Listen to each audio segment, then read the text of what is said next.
这个郡主推开门，发现太子衣衫不整，和自己的闺蜜在床上做游戏。郡主吓得赶紧往殿外跑去，可发现大门被锁。太子追出门来，疑惑地问：“你怎么才来啊？刚才那不是你吗？”回想起刚才的画面，他赶紧给郡主解释：“这不是真的，子龙哥哥是喜欢你的。”原来郡主阿武出生于琅琊王氏，她的母亲是当今圣上唯一的妹妹晋明长公主，父亲王令是当朝丞相，当朝皇后是她的姑姑，皇帝是她舅舅，所以她一出生就被当成皇后的不二之选。可她却不喜欢皇后姑姑所生的太子，偏偏爱上了谢贵妃所生的三皇子子瞻。为了嫁给自己喜欢的人，她在皇帝舅舅那里撒娇，软磨硬泡，求得了个婚姻自由。这下皇后不愿意了，赶紧去王家劝她，没想到阿武吃了秤砣铁了心，非三皇子不嫁。皇后这才想到了一个生米煮成熟饭的计策，趁着宫中设宴造杂，她命人将前去参加宴会的阿武截住，告诉他皇后召见他有要事商议。阿武便跟着婢女来到太子宫中。阿武刚踏入宫门，大门就被锁上了。他到处寻找着皇后，不料推开门看到太子整衣衫不整，跟人云雨。原来太子用了迷香，他并不知道身下之人不是阿武。太子害怕阿武看到此情此景，再也不肯嫁给自己，于是他跑出去步步紧逼。为什么不是我？我被子弹插到哪里啊？我是太子啊！阿武急中生智，爬上宫墙边的一棵树，走上城墙，可一不小心脚下一滑，便从墙上摔了下去。郡主从千米高墙摔下，她期待着心上人能在此时出现。子弹哥哥，快来救我！可接住她的不是心上人，而是大将军萧启。两人四目相对，这一抱出了剪不断理还乱的缘分。当晚男人就独自吹着箫，回想着白天救下郡主的场景。吹奏的时候是不是想着近日咱们救的那个女子？手下一语道破他的心思，可他知道郡主心有所属。上元节的晚上，他曾亲眼看到郡主和三皇子子谈举止亲密，而且郡主从小就是皇后的不二人选。他不爱太子，却爱上了三皇子，本就让朝中各方势力蠢蠢欲动了。他不想再趟这趟浑水。可人在家中坐，美女天上来。第二天，郡主的父亲丞相王令来感谢萧齐，可感谢的话没说一句，上来就要招萧齐为婿。我有意招你为婿。原来萧齐在宁朔之战中斩杀呼兰王，立下汗马功劳，刚被封为豫章王。他掌握着朝廷的20万兵马。王令想和萧齐结盟，为了表明结盟的诚意，王令提出要把女儿阿武嫁给萧齐。王令非等闲之辈，一个更大的阴谋在王令谋划下有序进行中。他把亲外甥太子叫到府中，拿出失传久远的传国玉玺给子龙展示。太子大惊，因为这玉玺是皇帝一生所求之物，可王令却要将献宝之功让给太子。太子大喜，急忙拿着玉玺赶到谢贵妃宫中。这是传国玉玺呀！皇帝看到果然欣喜，有了这玉玺，朕就不是白板皇帝了。之后便兴奋地叫谢贵妃上酒，一连喝了几杯。意想不到的事发生了，皇帝突然倒地不省人事，殿内乱成一片。殿外王令心满意足，舒了一口气。第二天，御医向皇后呈报皇帝病情。皇帝虽然无生命危险，但昏迷不醒。原来皇帝是中了毒，此毒是谢贵妃家乡所产的一种剧毒，叫乌头。可酒中并没有检测到毒。那这皇帝的毒从何而来？要是这玉玺上有一味药引，若与……太医没说完，王令站起身，不怒自威，将那杯酒呈上，我喝了。若我身亡，彭太医以一家39口为我陪葬。太医吓得跪地改口。谢贵妃她那个酒啊，什么？它里面确实有一种无色无味之中奇毒，正是陛下所中之毒啊！皇后瞬间明白了一切。是你？王令让周围人退下，对其妹皇后说：“你现在有2条路可选：一，告诉群臣，这毒是我王令所下，然后我和你及我王氏全族为皇帝陪葬；二，这毒是谢贵妃所下，皇帝病危，太子监国，与此相关的谢家锒铛入狱，满门抄斩。你来选，将谢氏母子拿下。”丞相密谋将皇帝毒害，却嫁祸给皇帝的宠妃。可丞相的女儿偏偏和宠妃所生的三皇子倾心相恋，为了救自己的恋人，她跪在父亲面前求情。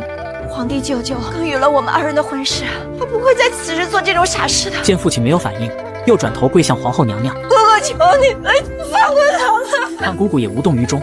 阿武伸手便要将那毒药喝下，策划这一切的丞相看不下去了，他拉起女儿，厉声喝道：“来人，送郡主回府！”放手！放手！放手！放手！自此相恋的2个人彻底断了今生的缘分。丞相野心勃勃，为了进一步掌握政权，他打算与手握20万兵马的豫章王萧齐结盟。于是他让皇后下旨，让阿武和萧琪成亲。皇后说，要想救紫檀，除非你嫁给豫章王。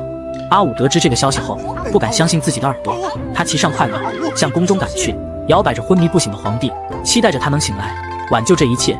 紫檀是冤枉的，你救救他吧！眼下能救紫檀的只有你。皇后告诉阿武，做王家女儿就要承担起这份命运和职责。当年她和自己的姐妹也都为王家的百年基业选择的联姻。阿武抱着最后一丝希望，问皇后：就没有别的办法了吗？庆阳王已经老了，王室需要更强的力量。你若不答应，紫檀明日答应你了。阿武为了让紫檀活下来，决定答应皇后嫁给萧琪。回去的路上，他回想着和紫檀之间的点点滴滴，现实将他少女时的梦境打碎。15岁的阿武仿佛一日之间长大了。第二天，皇后来到监狱，她告诉谢贵妃，只要肯在认罪书上签字，就可以保三皇子和谢家其他人平安。我现在要的就是你的谢罪书。我可以写给你，可是我要与你击掌为凭。如若你违背诺言，害我儿子跟家族，我化为厉鬼也不会放过你。谢贵妃签下认罪书后，便在牢房自尽了。隔天，三皇子紫檀就被放了出来。当所有人都接受阿武将另嫁他人时，阿武的母亲却仍在为女儿据理力争。她不希望女儿像自己一样，成为政治的牺牲品，嫁给自己不爱的男人。她决定为了女儿的幸福，做出最后一搏。母亲，走！郡主为了救自己的恋人，被父亲逼着嫁给不爱的男人。有过同样遭遇的母亲决定帮女儿逃婚。她将看守阿武的仆人迷倒，又让贴身婢女将阿武带出来。郡主记好了，在东市云坊岸边寻一艘乌篷小船。推开门，她看见母亲站在风雨中，是有多么绝望，才能想到要帮助女儿逃婚。此时的母亲显得如此高大。阿武跑向母亲，紧紧拥抱她。这次变故让他明白，只有母亲才是真正爱自己的人。母亲交给他一个金叶子，这些钱足够俩人一辈子衣食无忧。阿武含泪接过来。母亲，阿武若是走了，你可怎么办？阿武害怕此事会连累母亲，母亲叫他放心，自己是大成的长公主，没人能够奈何他。他捧着女儿的脸庞，满满的无奈和不舍。我知道嫁给一个不爱的男人是什么滋味，母亲曾经受过的伤痛，我绝对不会让你再受。长公主，快让郡主走吧！走吧，走吧，母亲，走！母亲推走阿武，自己已经泪流满面。她背过身去，不想看到女儿离开的背影。阿武转身下跪拜别母亲。母亲，受不像女一般。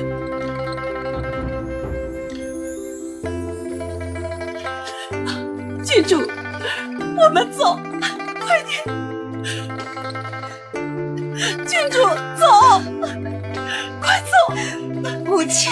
此前母亲已经找到阿武的恋人三皇子紫檀，告诉他阿武之所以要另嫁他人，就是为了保全他的性命。他告诉紫檀，如果对阿武还有感情，那就在明日子时与他一起逃离京城。此时仆人带着阿武已经来到约定地点，他开心地唤着爱人。紫檀坐坐。郡主，人还没到。阿武脸上的笑容消失，他站在雨里焦急地等待着紫檀。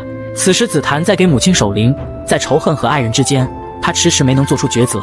阿武的父亲害死了自己的母亲，他不能在母亲尸骨未寒之时跟凶手的女儿私奔。而此时阿武站在雨中，已经等了一个晚上。郡主，天都快亮了，再不走来不及了。阿武不肯离开，焦急地向远方张望。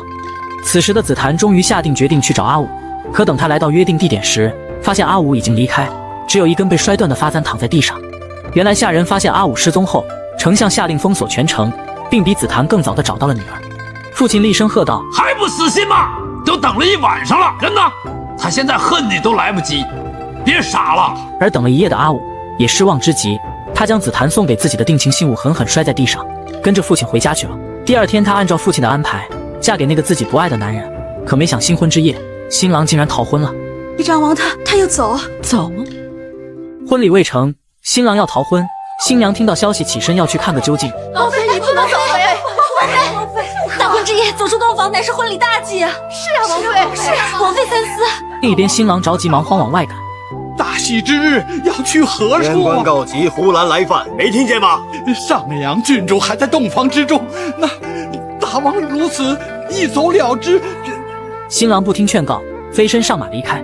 上阳郡主的盛世婚礼最终以新郎逃婚惨淡落幕，而造成这一切的就是郡主的丞相父亲。为了拉拢手握20万大军的豫章王，他棒打鸳鸯，活生生的拆散了女儿与三皇子，逼着她嫁给陌生人萧琪。从今日起，你变为人妇了，不可再由着自己的性子，事事多虑。阿武出嫁前，父亲依依不舍，谆谆教导，可他伤心透顶，不愿意听父亲啰嗦，匆匆拜别母亲后就离开了。这场婚礼众人瞩目，场面宏大，可外面有多热闹，阿武的心就有多孤寂。他心如死灰，任人摆布。萧琪牵着他一路来到大堂，侍女取走2人的喜带，萧琪伸手拉他去拜堂，可阿武并不配合。萧琪知趣地松开手，婢女搀扶着阿武上去，俩人就如提线木偶一般完成了结婚仪式。当宾客们为萧琪敬酒祝贺时，有士兵突然来报告大王，边关战事告急。这是萧琪自导自演的戏码。他知道丞相有不臣之心，想拉拢他造反后，就决定不趟这趟浑水，所以他不顾群臣劝说，骑上快马便离开了京城。这边阿武听说后，直接冲出新房。萧琪麾下的大将怀恩已经在门口等候。大王出城前，特遣怀恩代向王妃自行。原以为你们大王是个顶天立地、敢做敢当的男人，想不到不过是个紧要关头只知逃避的懦夫。听到阿武此言，怀恩不知道怎么解释，只能请王妃顾全大局。阿武积攒已久的不快，在这一刻爆发。我下嫁于一介莽夫，放弃了自己的爱情，难道不是以大局为重？难道还要让我忍气吞声，心甘情愿去蒙受这奇耻大辱不成？随即阿武爬上阁楼，独自向宾客行了大礼。之后他当众取下本该由夫君摘下的发冠，从高楼抛下，发冠散落一地。萧琪并非不喜欢阿武，自从逃婚后，他每日给阿武写一封信，可这些信都石沉大海，没有回应。阿武并没有被现实打败，他依然过着神仙般的日子，每天与酒相伴，睡到自然醒。可好日子很快就到头了。这天阿武去看灯会，竟被人劫持。